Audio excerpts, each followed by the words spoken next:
My name is Lena. I'm 28 years old, and I live in a peaceful part of Chicago called Lincoln Park. The streets are lined with tall trees, little cafes, and friendly neighbors.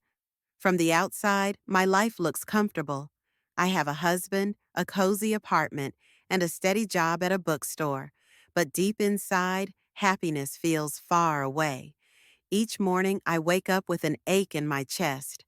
A year ago, I made a choice that changed everything. I married a man named Ethen, who is now 32. Ethen is kind, gentle, and caring. People admire him. But the truth is, I don't love him. I didn't marry him because of love. I said yes because I was broken. My ex, Adam, had walked out of my life, and I was left in pieces. When Ethen proposed, I thought marriage would heal me, that love might come later. But it never did, and now I'm the one drowning in silence. Ethen tries endlessly to make me smile. He brings flowers at the end of the week, cooks meals when I'm tired, and hides sweet notes in my bag. He calls me his sunshine and kisses my forehead gently. Any woman would feel lucky, but I only feel heavy with guilt, because I cannot give him what he gives me. One night on our balcony, Ethen gazed at the sky and said softly, "Lena, I know you don't love me yet, but I believe someday you will. My love is enough for both of us." His hope cut through me like a knife. He dreamed of a future together while I was trapped in the past. My mother often reminded me, love can grow after marriage. What matters most is kindness and respect. I wanted to believe her, but each day I felt more like a guest in my own home. Ethen talked about vacations, little dinners, and even once asked if I wanted children. The thought of raising a child without love terrified me. I said no, and though he accepted it, the guilt weighed even heavier. He gave so much, and I remained empty. In my journal, I wrote, "Ethen is a good man, but I'm not the wife he deserves. This marriage feels like a cage. I want to leave, but I'm scared. Will people call me selfish? Will they say I never tried hard enough?" One evening, I couldn't carry it any longer. My voice trembled as I confessed, "Ethen, you're a wonderful man, but I don't love you. I never truly did. I married you only because I was broken, and I thought love would grow, but it hasn't." He sat in silence. His eyes glistened, and then he whispered, "I already knew, Lena. I saw it every day. I just didn't want to accept it.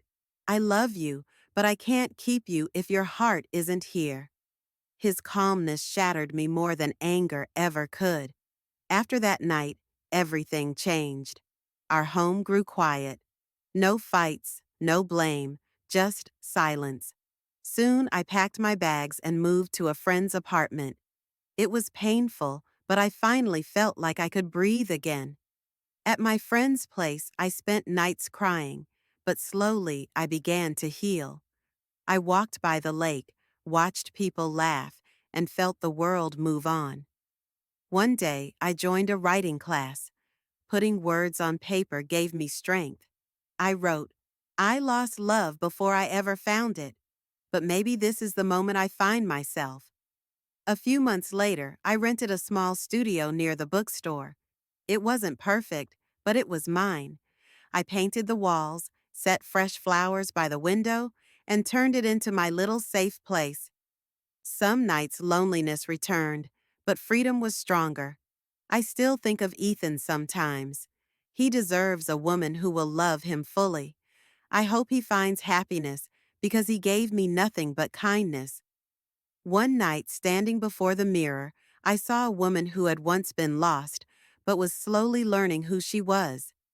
I whispered, "This isn't a perfect story, but it's mine." Never marry for the wrong reason. Never bury your own heart. Be brave. Be honest. Your soul always knows the truth. It isn't a fairy tale.